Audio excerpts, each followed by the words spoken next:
Boom to the hay, all you sports fans out there in the Tubosphere. Welcome to the one-man sports rant, Gen 2.0. I am your host, Will, the alternative ESPN Sports Thrill. Talking Week 3 College Football Review. So what is the OMSR Gen 2.0? I went into great detail on many an Olympic show, so I'm not going to go through the 3 or 4 minute disclaimer like back then, except to say it's not a 15 minutes worth of me flapping my gums. It's not a 15-minute sports highlight reel either. It's the best of both, from Generation 1 now into Gen 2.0, where I try to make the talk interesting, if not entertaining, in a context you may not hear on any other network. Also with the highlights too, try to show things not only that lead up to the highlights, but the interesting things being said that are not shown on any other network due to time constraints. But we do have a little bit of time here. That's the beauty of doing a show. You get a little bit longer sports highlight reel. I realize 15 minutes may not be your cup of tea. You can always fast forward, but you won't know the order of the clips coming up, so that may be one reason to stay tuned. And also, this show is copyrighted to the OMSR with brief video highlights courtesy to ESPN, ABC, CBS, Fox, and or Pac-12 networks in their entirety. The OMSR does not own these video highlights, but does own all the other original content and the overall concept herein, thereof, therefore, most rights reserved. We also adhere to a strict standard and interpretation of the DCMA, Digital Copyright Millennium Act, or Digital Copyright Act, as these were hashed out through WIPO, World Intellectual Property Organization. These are the fair use standard, derivatives, and a minority use. You could also say no money exchanging hands because the OMSR is a pro bono production. Alright, so let's get to it. This is probably week 3 is going to be broken up into, dare I say, 6 to 7 parts. We covered a lot of games in their entirety, or at least the happening moments therein, and also college final, their thoughts, Reese and the gang, the last bit of football going on for the night. Alright, so I'm going to use this as the baseline show for all the parts, so wait for the graphics so we know which part we're talking about. Alright, so we're talking part 5 here, which is College Game Day Finals. So there's not much I can add to it that'll make it more interesting in terms of the Life Rant, Sports Rant, or interesting analysis of the clips. I don't even necessarily know the order. I will say this, that from College Game Day Final, there will be things shown, if it includes games that we included in parts 1 through 4, be other snippets or sound bites or video lights, whatever. You know what I'm saying. That we didn't cover in parts 1 through 4. I will just say, look back on College Football Review Week 1, no more Dr. Lewis. So I will say that on the Life Rant Sports Rant of the day. Some funny stuff, how he was talking.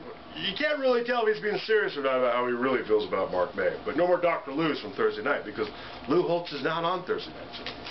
So I got to try to find all those from Generation 1 and maybe re-upload them, because they're not going to exist anymore. And that was only 1 year that he did. So they're like rare and valuable. Alright, so that's all I got. With 1 minute, 2 minute warning, which is really 15 seconds, not much to say. Alright, so from Generation 1, thanks for watching. No silly DUIs while you're out there. From Gen 2.0, later days and more college football. Please. Without Andrew Luck around to lead Stanford, vengeance was supposed to belong to USC. And while the Cardinal might now be without Luck, it turns out they still have a healthy streak of nasty. USC was supposed to be a proven commodity as a championship contender, but a couple of other teams have set about proving themselves. And as the challenges get tougher, it turns out that Notre Dame and Florida just get bigger, meaner, faster, and stronger.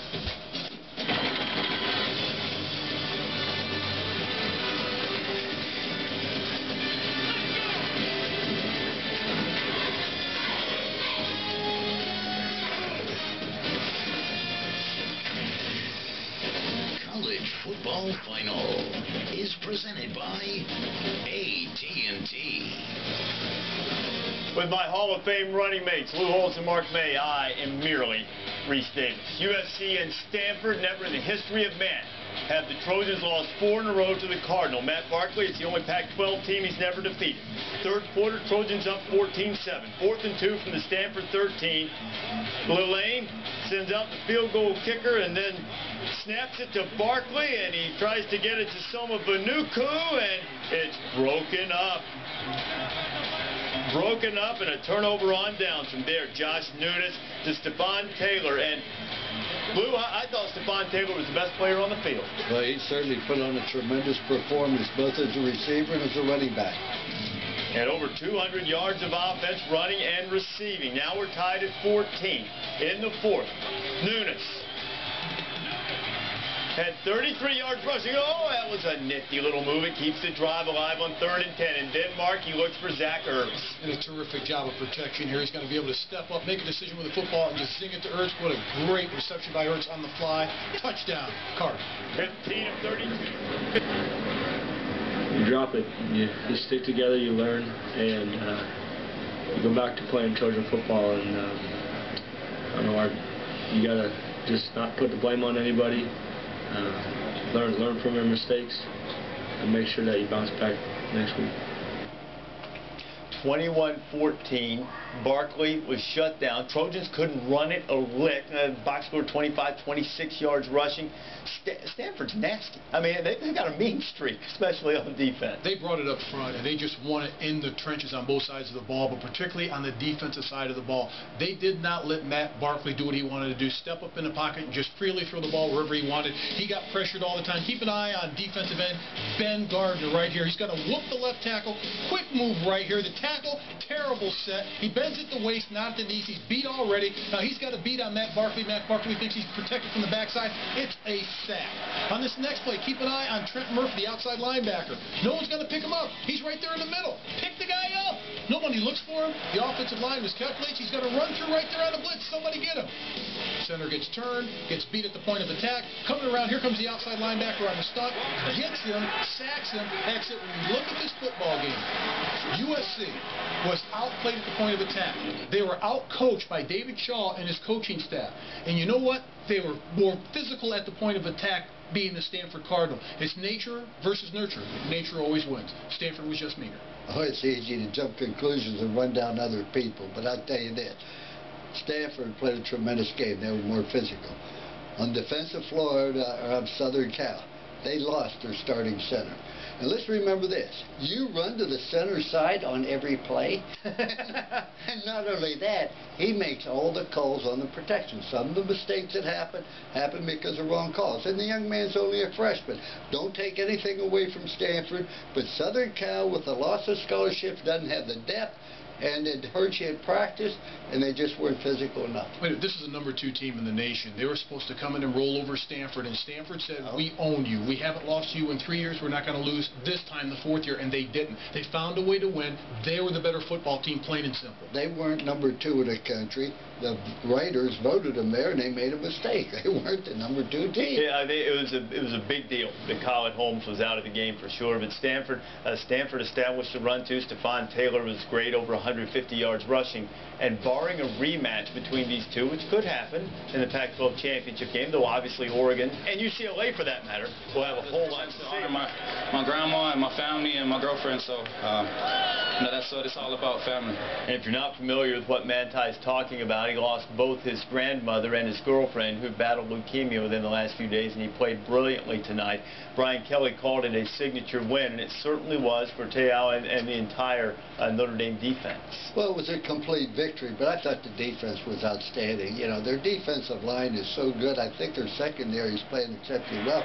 And Manti Te'o is the best. Now, here's the thing. Notice the pass coverage they have downfield. I mean, they're in perfect position. Now, when you have that type of coverage and you put together a good rush, plus stop the running game, you're going to create an awful lot of problems for them, and that they have done.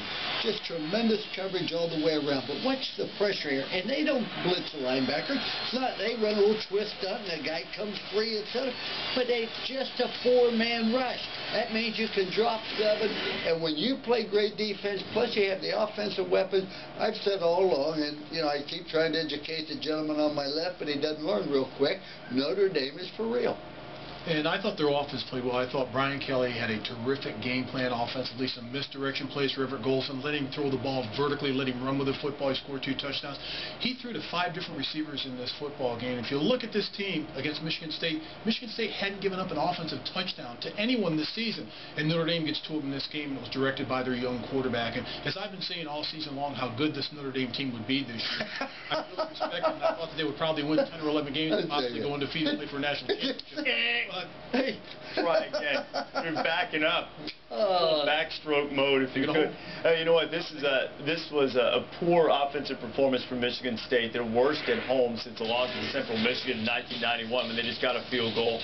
Andrew Maxwell really played better against Central Michigan, throwing the ball down the field. And he's had some trouble. Administrators administrate. Judges judge. Poorly. Wake at Florida State. Runners run. Chris Thompson ran a lot. He was fabulous in this football game, and here he just shows his all-out speed and great moves at the end here. Takes it for the score, was only touched once on the entire play. And lost 4 out of 6 to Wake. Had a particularly painful loss a year ago when Thompson, who suffered a broken back in the game against Wake last year, look at the blocks he got. There were 3 different blocks from his teammates. 9 carries, 197 yards, 2 touchdowns. Seminoles destroyed Wake Forest. Kicked them to sleep, as it were. 52-0. Got Clemson coming up next week, and on the subject of the Tigers, look who's back. Sammy Watkins after his off-season drug arrest. Sammy said they're going to get him involved in the running game this year. 1 carry, 58 yards. Well, that's a good play. They ought to run that more often. Florida State might see that. Clemson beats Furman, the Purple Paladins, 41-7. So coming up, Stoke Campbell Stadium next week. College game day going to be there. ABC prime time. Clemson and Florida State. Taj Boyd, who threw for over 300 yards. E.J. Manuel, a couple of quarterbacks from the state of Virginia. Be a great ACC showdown. ACC hasn't fared well, but these 2 teams be very solid, potentially championship contenders. North Carolina's been disappointing in the ACC. Lost to Wake Forest against Louisville. Louisville out of the Big East. Teddy Bridgewater to Nick Heiser. Boy, Bridgewater throws a beautiful ball. He definitely does. He's really matured from last year to this year. He's done everything he had to do to get to be better, and he is a much better player. This game was 36-7 at half, back to 39-21 when Romar Morris gets the punt block. He had a huge game. Brent Renner to Eric Ebron. Oh, just a tremendous job. There's 2 different ball games. I mean, Louisville looked unbelievable in the first half. North Carolina looked great in the second half. Remember Morris, who blocked the punt? Now in the 4th quarter, 4.5 to go, he gets it from Renner and off he goes. 39-34. They're all the way back on the ensuing kickoff. Still plenty of time to kick it deep. You don't have to go for an onside kick, Mark, but how good is it if they don't secure the football? 2 hands on that ball, particularly in this situation. Alex Dixon recovers for the Tar Heels, and North Carolina's got it back within striking distance, but Renner to Eric Highsmith, who I believe played with Charlie Choo-Choo Justice. Been there forever. Incomplete. Louisville avoids a colossal collapse. 39-34. Wins the ball game, throw some botches. Steve Spurrier tries to join an elite quartet on Saturday. We'll tell you which one and whether the head ball coach was able to do it. And a quartet of wins for Stanford against USC. Is it enough to get them a helmet sticker? And what about the Fighting Irish after their great performance against Old Sparty? And Geno Smith putting up numbers, still waiting to see if West Virginia, when they're going to get a real challenge this season.